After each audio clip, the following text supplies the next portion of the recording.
Hey folks, it's Jang here from ultimaterc.com with a few words on the new Iron Track series of vehicles that were recently released at nitrorcx.com in the United States. These are made by Himoto, and you'll probably eventually find them sold under the Himoto brand name. They're also sold under the Mayhem brand name in the UK. You'll probably find them under many other different brand names over time because the OEM is just selling them to different brands to sell in different markets. I have here a Mastodon 1/18th scale micro monster truck. I have a Katana 1/10th scale stadium truck, or truggy they tend to call it, or the Ziege down here at the bottom, which is a 1/8th scale truggy. Now these are all electric ones. They also have nitro ones out also. I can only speak to the electric ones because those are the only ones that I have tested. I've already got running videos done for each of these right here, and I've also got full reviews done for each of these. So if you have any questions about these individual vehicles, you can check out those reviews. However, these are not the only vehicles that are released in the Iron Track series, or the Maverick, or whatever it's called depending upon what local market you're in. For each size, for each scale, 1/18th scale, 1/10th scale, and 1/8th scale, they have 4 different vehicles just in the electrics. For each size, they have a monster truck, they have a truggy or stadium truck, one or the other, they have a buggy, and they have a short course truck. For each of these, so it's 4 times 3, there's 12 different vehicles, and that's also multiplied by brushed and brushless, ready to run and almost ready to run, again depending upon who you're getting them from. I'm not going to test all of those vehicles. Unfortunately, I don't need to, because within each size, within each scale, each vehicle is almost identical, other than the wheels and tires and the body. They're using the same chassis platform across each, which saves money, allows them to not have as many different spare parts that need to be sold, and just improves compatibility and makes things better for everybody, really.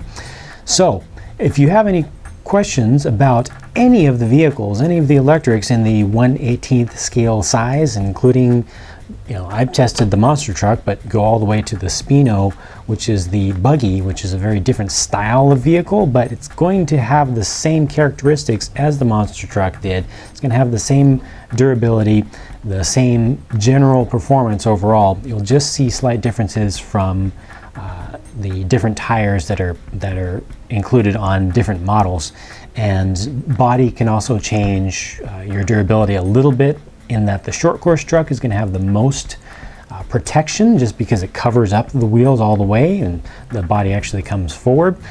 On the other hand, the buggies do have a wing on the back, so that can make it so that you won't always land on your wheels, or not as frequently as you would with something that has a little bit better shape on the top. Within the 1/10th scale range, again, it's going to be the exact same thing. Within the 8th scale range, it's going to be the same thing. There are some other differences between the different ones, though.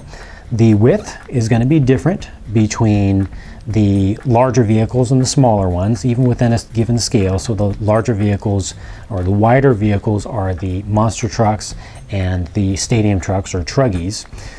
Also in the 1/8th scale size, the monster truck and truggy have a longer chassis.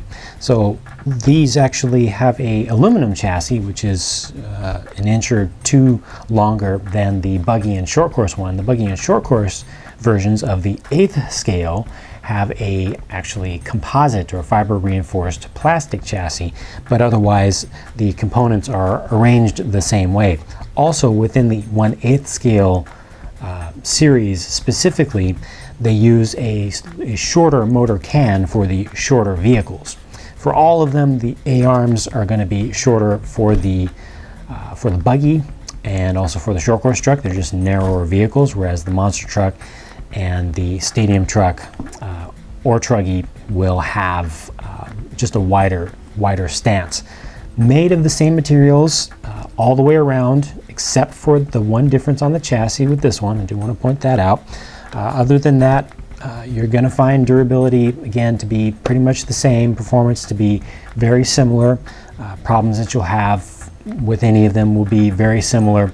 Tire compounds will be very similar. Of course, if you go down to smaller tires, for instance, I tested on the I tested actually the biggest tired versions for both the 1/8 scale and 1/18 scale versions. But if you compare the traction on this 1/8 scale truggy, compare that to the traction of the 1/8 scale buggy that they did, it's going to be a lot different because this one has much larger tires, a much larger contact patch.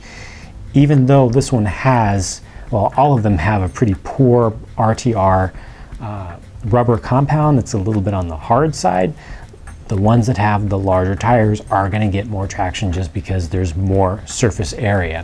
There are more lugs to bite into whatever surface that you are driving on.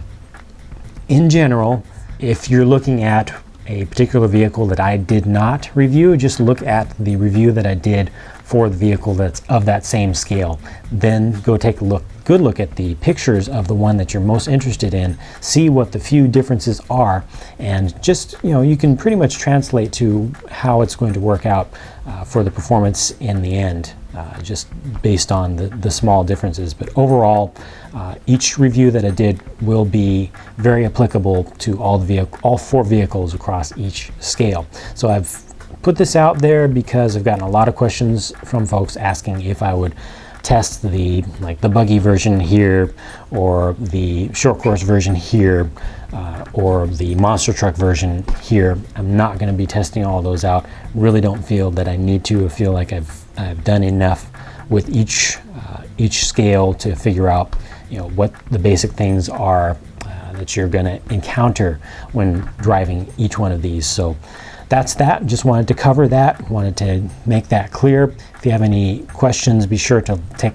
good looks at the part lists for each of the vehicles. You can compare the part list between the ones that I tested and the other versions that are out there if you're looking at a different one.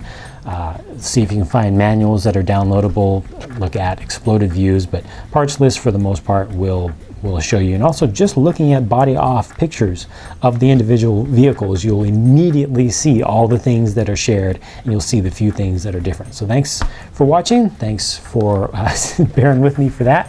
Hope that answers some questions that are out there right now, and I'll talk to you again soon.